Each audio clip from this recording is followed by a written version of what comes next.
The histories of Dean's Court and Wimborne Minster have been woven together for centuries. I have never seen anything like this before. With its chained library, stained glass, and royal tombs, Wimborne Minster is full of astonishing treasures. The beautifully restored 14th century astronomical clock with its mechanisms in the bell tower and 17th century quarterjack poised to chime out across the town. And Wonderful. there goes the quarterjack. Wimborne Minster is truly a wonder to behold.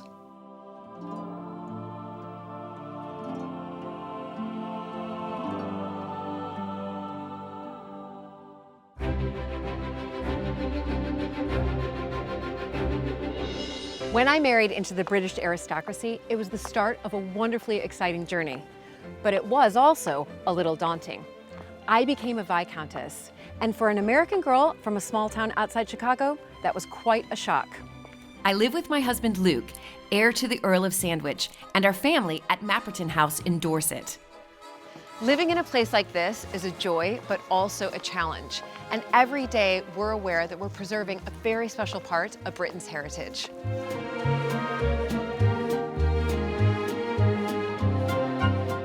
Mapperton has opened up an extraordinary new world for me, and I can't wait to share it with you all.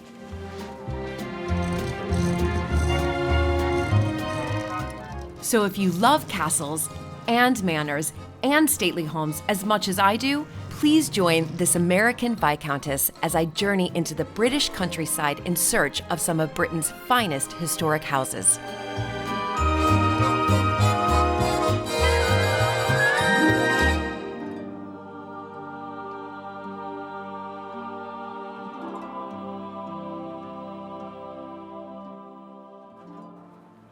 I mean, it is beautiful, William. Yeah, it is. I mean, this was the beating heart of really all the religious institutions in the south of England. But this is the Saxon Tower. Here. Ah! Because originally the abbey, which was founded in 705 with the minster, was almost completely wood.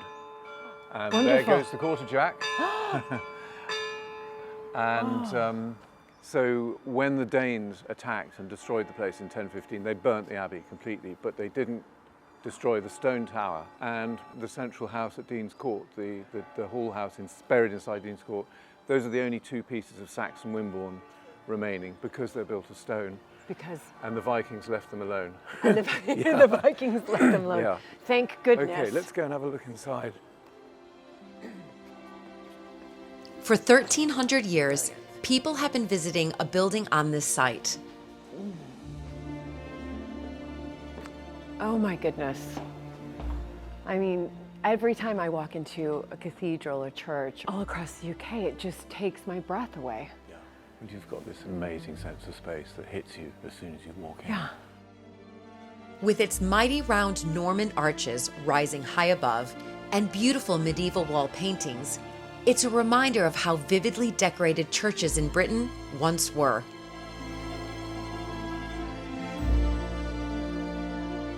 Visiting a building like this is a magical journey into the past. Let me show you something while we're here. This is an ancestor of mine, Thomas Hannam, with his wife Margaret, and he's got a very fine wall tomb. He's, by the way, the son of the Thomas Hannam who did the voyage to America and came back with the trees. Came back with the trees? Yeah. So that's his son? That's his son. Lovely. So he's buried here? He's buried here. Right. Thomas is also buried here somewhere. He used to have a wall tomb somewhere in that corner of the church, but it vanished during Victorian renovations. We don't know. But he is here. Well, he might be somewhere. No. I do, of course, have to ask, you know, obviously we saw the Saxon tower outside, but how old are really different elements of this minster? Well, as with all these buildings, it's a mixture of different ages. But the earliest bit is mainly 12th century, and this is pretty much what you see. I believe that these beautiful arches here are actually earlier than the piers that they stand on. But it's been added to, chopped and changed around throughout its life. And of course, The Victorians did a fair amount, I think, of changing around, as they always did with every church in the country. But even if I look above, you know, and I see these extraordinary, but that beams up here, that looks relatively new. Yes, I think that's probably a Victorian roof. Right, that's a Victorian roof, right. Yeah. But this, you can see there's a gallery up here, yes. which you can access via the Saxon Tower. Oh, yes. Yeah. No one's allowed up there anymore because of health and safety. And anyway, while we're here, let me show you, this is the Hannam family pew. You have your own pew? Yes. Can I sit in it? We can sit in it. Do you really have your own pew? Yeah. I have to say, this is more of a tradition than a sort of a contemporary thing, and it's a long time since I've sat in this pew myself. But this, I remember coming with my parents, and quite often sitting in this pew, and we've got here a little lockable box where we keep our own hymn books. Incredible. Yeah. Only you have the lockable box. Yeah, that was for the Hannam hymn books. Right. Of course, the connection between Dean's Court and this minster is especially strong because of the Saxon foundation of the abbey, which stood on this spot beforehand. There was even a rumour that there was a brick tunnel that ran between the minster and Dean's Court. My father spent years looking for it. He never found. He found an electric cable when he used to do dowsing. Right. He was so excited when he found it. He dug down and found an electric cable. But I think the water table was so high there that you know, old Sir John in the 19th century was reputed to have walked it every Christmas Day. But you're not buying it because of the water level. He would have had to swum. Right. Yeah. The other thing about this spot is so lovely is that you get the best view of this amazing ceiling up there.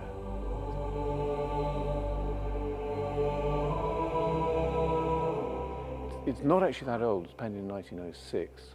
Oh, and we're not sure what was there before it. Oh, right. So that is relatively, I mean, still pretty new for here. 100 years, but pretty new for here. That's exactly right. But it is lovely in the middle of the service to be able to wander up and have a look at that. And in the middle, you've got the IHS for Jesus Christ as well, and the vine leaves.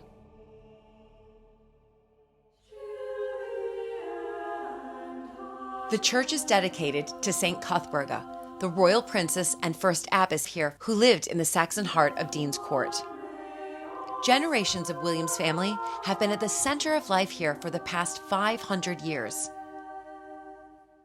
So your family really has, I mean, a massive connection here. Yeah, I mean, everywhere you hundreds look. of years, yes, exactly. Yeah. For instance, here, we're in what's called St. George's Chapel, but this amazing altar frontal was made and embroidered by my great-great-great-aunt Amy, the widow. The widow? Yes, who we've discussed. She must have spent all of her spare time doing needlework. And this particular altar piece is signed at one end 1851 when she started it, and signed off 1891 when she finished it. So it took her 40 years. It took her 40 Yeah, years. there's a huge amount of work in And here. if I remember, John, her husband, was killed in 1861. Is that right? Yeah. Right, so she started this 10 years. She was 10 years into it when he was killed, but she carried on, yeah. And she's encrusted it with semi-precious stones, including that huge opal, I think. Oh yes, beautiful. In the middle. I like to think of her sitting in the green drawing room, embroidering away and well, making exactly. this over well, those Lottie's decades. doing the exact same thing. I mean, it's lovely. just so, fantastic. So nice. Some Wonderful things don't to change. see. So Incredible. there it is. Wonderful, isn't it? I mean, just brilliant. Yeah.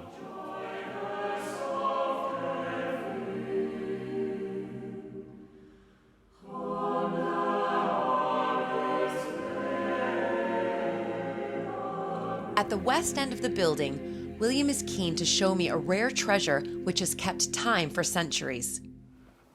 So now we're heading for a really interesting bit of the Well, the it's all church. fascinating to It's me. all fascinating, but we're under the bell tower here. And you'll notice this amazingly beautiful clock here, which is an astronomical clock. It's extraordinary. Yeah, it's extraordinary. We think... What does that date back to? Well, it was first documented in 1409, but it could be a century earlier, but we don't know. But it's at least that old. But that's quite unusual, isn't it? Something like this. I mean, it's just so... Yeah, I mean, clocks were unusual for a start. Well, exactly. I've literally never seen a clock like this, but also... Oh, there it is. There we go. Wonderful. But this is, a good, well, let me do my math there, 800 years old, nearly. Getting there. off that. Yeah, I mean, clocks of this age are very unusual indeed, and you often find them in churches. I mean, Salisbury Cathedral's got one of the oldest clocks in the world.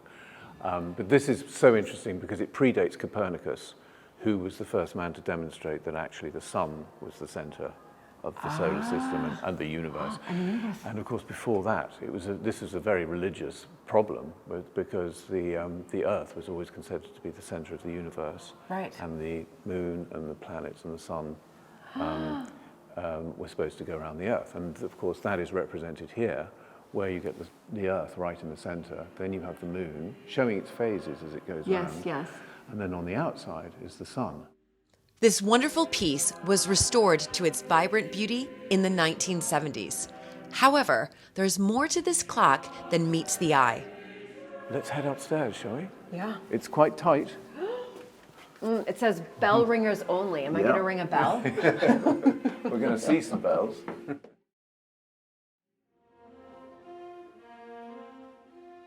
Here we are. Wonderful. Wonderful. There is the clock mechanism. Fantastic. This is not what I was expecting, to come up that little spiral, minuscule staircase and all of a sudden to arrive this. And this is a proper room. Yeah. Proper room. Proper room. Wonderful. This is the mechanism, and this is Bruce. Hi, Bruce. Hi. Who's going to tell you about it? Oh my goodness.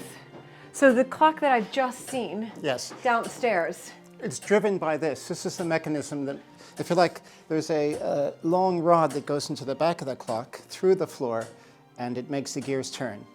This is not as old as that clock you saw, the astronomical clock. This mechanism is from 1743. Okay. So much more recent.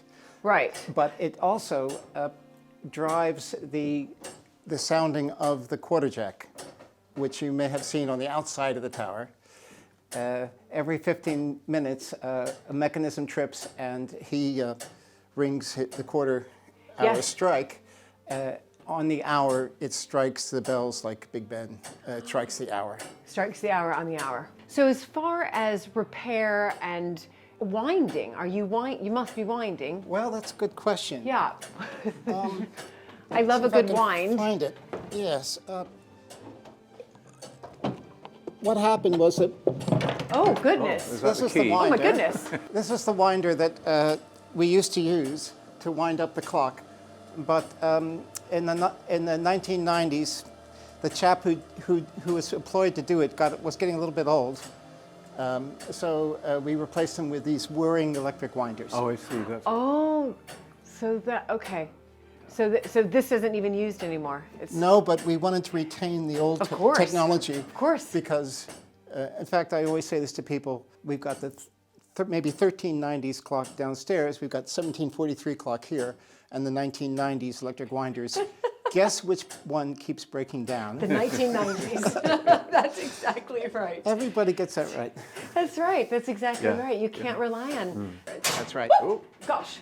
Oh my goodness. Look. Thing.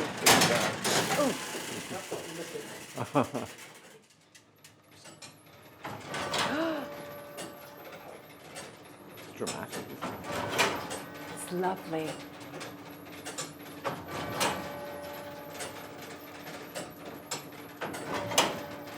12 o'clock already. Wonderful.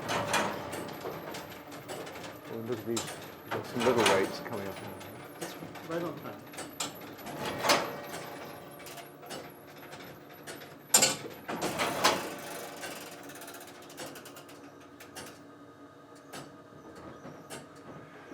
Good we did this at 12 o'clock and not 1 o'clock. That's exactly. That's so true. But one can never tire of, the sound of the bells. They just, I don't, or maybe you do.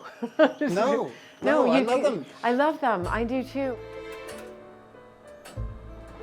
In 1850, they had to remodel the belfry to squeeze, I think, more bells in. So they had to break the belfry out, basically, and rebuild it. And the wood that they took out, which was very beautiful medieval oak, was turned into 12 Gothic chairs, each with a beautiful bell carved on top. Now the Minster's got, I think, 2. Have you That's got right. 2 of them here? That's But right. we have one at Dean's Court, which was in the library. Oh yes, That one in the corner. Of course. Yeah, and Wonderful. we've got that because it was given when these used to be housed in the grammar school, and when the grammar school closed in the 1980s, they had to get rid of the chairs. So they were distributed amongst the 12 governors. And my ancestor John was one of the governors, so we got one of the chairs. But they are made from the belfry. Yeah. Wonderful. From medieval wood. Medieval, very Yeah. old oak. Yeah. We don't Fantastic. quite know how old oak, but, How yeah. extraordinary. Well, thank you so much Not at all. for really giving me a little history lesson here. But also, it was just really nice to hear it ring so many times. Just before we leave, you'll notice all the ropes here. Yes. We've got apparently 13 bells up there altogether. And what's so nice for us is that 10 years ago they added a couple to the collection, little bells. And it's about a year after my father died, so we donated one in his memory. So he's up there ringing somewhere, away for ringing him. away. Yeah. Wonderful. Okay.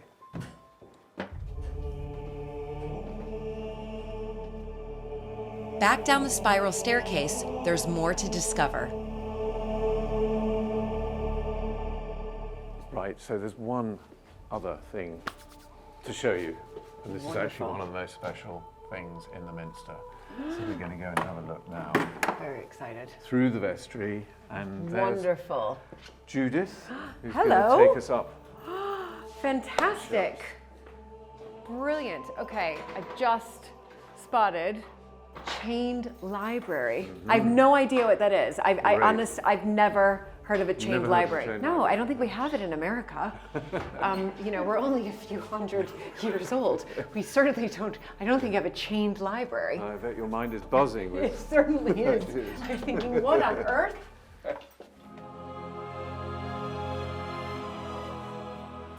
I have never seen anything like this before. I mean, it really is. I almost thought downstairs when it said chained library, I just thought that there would be just sort of a gate around it, but these are literally chains Yes. they on are. books. But Yep. why is that? Books were very expensive when this library was set up. And whilst they wanted people in the town to be able to use it, they didn't want them taking books away Right. and forgetting to bring them back again. So it was a fashion at the time to actually have rooms with books chained. And what period are we talking about here? The first books arrived in 1686, Okay. and it was formally chained 7 years later. And it was chained because they found that books were disappearing. Yes. So this was their security system, Yes, really. This exactly. was the chains were their security system. So who would come to the chained library? Just people from the church, or? It was set up for the people of the town. Yes. You had to be a shopkeeper, or what they rather snootily called the better class of person, to be allowed in. We think that meant you just had to be able to read. Right. Because- Because a lot of people couldn't read. No, exactly. Right. But the people who could read, they would come here. They were Yes, allowed to come They were in. allowed to come. And so what type of books were they reading? Virtually all the theological works of the time. Yes. They would have read perhaps something on gardening, Oh, something on how to build a house, so quite practical. a way to bring themselves out of perhaps poverty and have a Yes. new job, Yes. learn a new skill. So it was quite a nice idea. Wonderful. And do you take these out? Are you allowed? Am I allowed? We do Are you on allowed? we do on certain occasions, but Because I just would love to I'll peer get in this gentleman's companion because he's quite funny. He was round about the time of Samuel Pepys. one. So Samuel So- Pepys I have to mention, is a cousin of my husband's family. Oh, really? Edward Montague. You see, he's got the statutory wig. Yes. Well, who is this? This is Mr. Ramsay, Right. This is Mr. Ramsay, who wrote this book. who wrote the book. And he starts off by telling his friends, don't marry a pretty woman. Because after 5 years of marriage and 4 children, she won't look anything like she did when you married. No. So, and if she's too You wouldn't pretty, get away with that today. no. After all this, she wouldn't look like that. And if she was absolutely beautiful, one of your friends might well want to take her away from you. So it was better to start off with something just quite ordinary. Just plain. Just a Yes. plain Jane, as we Yes. would say. That is really what he wrote. So I see this was written in 1672. But I just love the title, The Gentleman's Companion, or A Character of True Nobility and Gentility. Brilliant. Well, thank you for showing me that. I'm not sure that's a book I'll be reading cover to cover. This is an amazing place, one of the earliest public libraries in the UK. So what else do we have here then in these cases? Because this is obviously very protected. These are the Yes. special pieces. Yes. Probably the seal of Elizabeth I, which would have been on a charter like the one over on the wall there. Yes. This is Charles I's seal. This one is made of beeswax. So it's Beeswax. it's very fragile. It's made of beeswax and it survived. Yeah. The actual charter is now in Dorchester Museum because they have special conditions for keeping these things. Of course. They'd like that one as well, but we've managed to hang on to that so far. Wonderful. And it would have hung from a ribbon, like Yes. that would have, from the Yes. document. From the document, right. It's From carved on both sides. She's on her horse this side, and if you could turn it over, you would find she's on the throne of England, and she's got the orb and sceptre in her hands to show who It she is actually carved, not cast. It Carved. wasn't cast from a mould. Gosh. It's just extraordinary. Elizabeth I is, very recognizable here 500 years later. The ruff in particular, but she's very recognizable. Even without having seen, that's who I would have, definitely guessed, and it would have been quite a good guess. Elizabeth I, it's just extraordinary, especially made from beeswax, that it has actually survived. Because we don't have, this history to me as the American is just so extraordinary and unbelievable. That here I'm looking at something, almost 500 years old. My country is not even 300 years old. That this has still been preserved, really, in such the wonderful state that it is. So thank you. This has been an absolutely glorious visit. Although I have a feeling I've only skimmed the surface of the rich history here.